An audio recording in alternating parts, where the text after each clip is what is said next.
Hey everyone, please subscribe to my channel and let me know in the comments where you're watching this video from.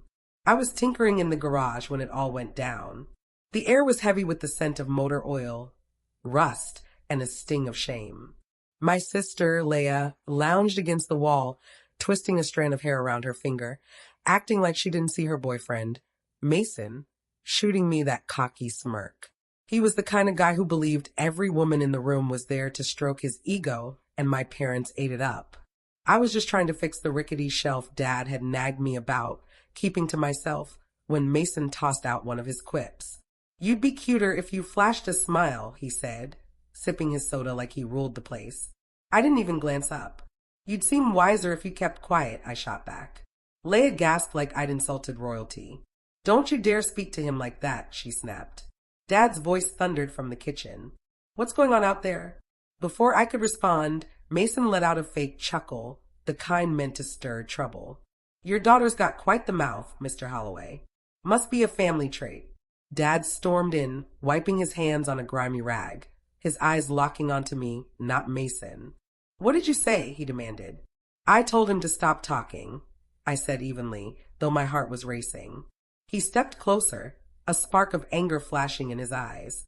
"Who do you think you are, talking back to a guest in my house?" "He insulted me," I said softly.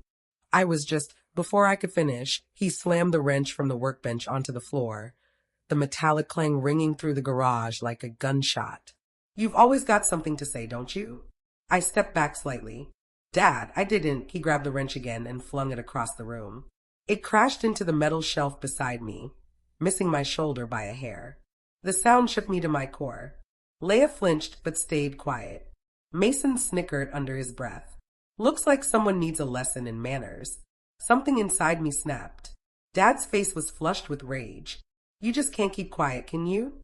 Always causing trouble, always humiliating us." Mom appeared in the doorway, arms folded, her lips twisted into that sharp smirk she reserved just for me. "For heaven's sake, Robert," she said. "She's just jealous Leia's got a man." Leia rolled her eyes. "Clearly, she can't handle my happiness." My throat tightened. "Happiness?" I whispered. "He talks to you like—" Mom cut me off, stepping closer. "Don't you dare ruin this for her. You've always been the troublemaker." I looked at them, my so-called family, and realized not one of them would ever stand up for me. Dad's voice sliced through again, low and icy. "You'll learn to hold your tongue." Then came the sound I'll never forget, the wrench crashing into the workbench, inches from my hand. The vibration shot through the metal and into my bones. I didn't scream. I froze. He didn't need to hit me. The message was clear. I wasn't worth his restraint. Mom's laugh cut through the quiet. "Well, at least you're pretty when you're silent," she said. "Finally good for something." Mason grinned, pleased with himself. Leia stared at the floor, pretending nothing was happening. I wanted to bolt, but my legs wouldn't budge.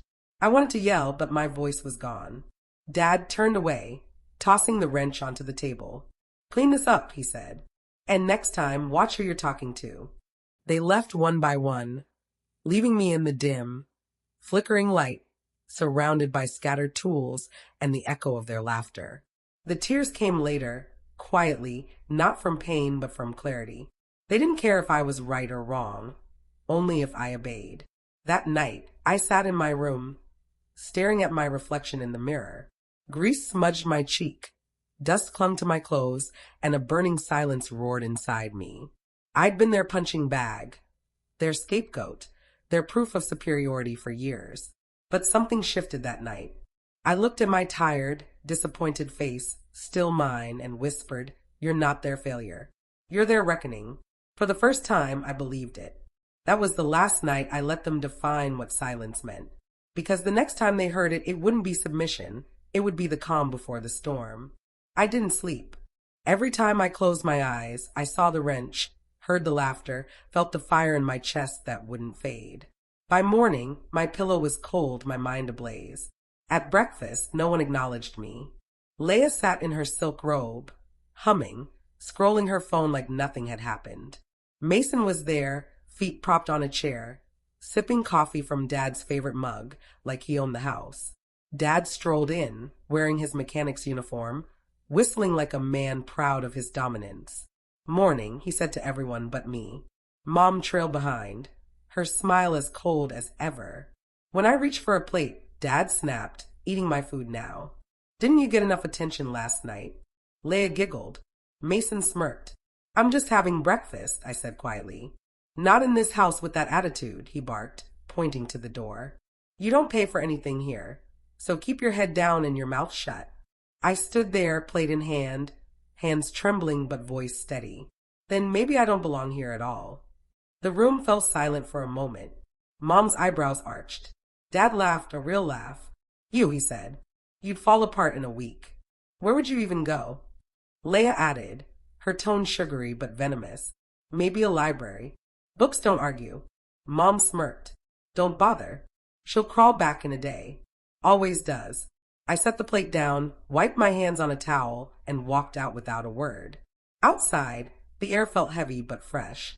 My legs carried me further than I expected. I had no plan, just a need to escape the garage. Their laughter, the demand to be pretty and quiet. I ended up at the bus stop near the hardware store where I'd once helped my uncle part-time before he left town. The owner, Mr. Harris, spotted me right away. "Hey, kid," he said, his eyes kind behind thick glasses. "You all right?" I nodded, but the lie was fragile. Just needed some air. He studied me, then handed me a cold water bottle. "You're better at fixing things than anyone your age. Ever thought about working here full-time?" His words pierced through the gloom like a ray of light. "You mean a real job?" He chuckled. "No, a passion that pays your bills." I smiled for the first time in days. I'd love that. He let me start that week. I worked harder than anyone expected, fixing shelves, repairing machines, even tackling small welding jobs. For once, my hands were building, not defending. At night, I rented a small room above the store, one window, one creaky bed, but it was mine. Silence finally felt like safety. Weeks later, Mom called. "Your father says you're embarrassing us," she said coldly. "Working in a dusty store like that. What will people say?" "Maybe they'll say I'm surviving," I replied. She scoffed. "You're still his daughter, like it or not." "No," I whispered. "I'm not." She hung up. I didn't call back. Leia texted a week later. "Dad says you owe him for the tools you broke." I stared at the message, then deleted it. But the past clung like a stubborn stain, quiet and unyielding. One evening, as I stared at a broken cash register, Mr. Harris noticed. "Something weighing you down, huh?" I sighed. "They think I'm nothing." He smiled softly. "Then show them what they never saw coming." His words stuck with me. He was right. They never saw me coming. 2 months later, I was promoted to store manager. I mastered inventory, vendor contracts, and business skills my parents never dreamed I'd have. Mr. Harris treated me like a partner, teaching me how to register ownership papers, manage accounts, and buy shares quietly. When he decided to retire, he looked at me and said, "You've built this place up more than I ever did. It's yours." I froze. "Mr. Harris, I can't." "You can," he cut in. "You've earned it." That night, I returned to the garage, but not to cry.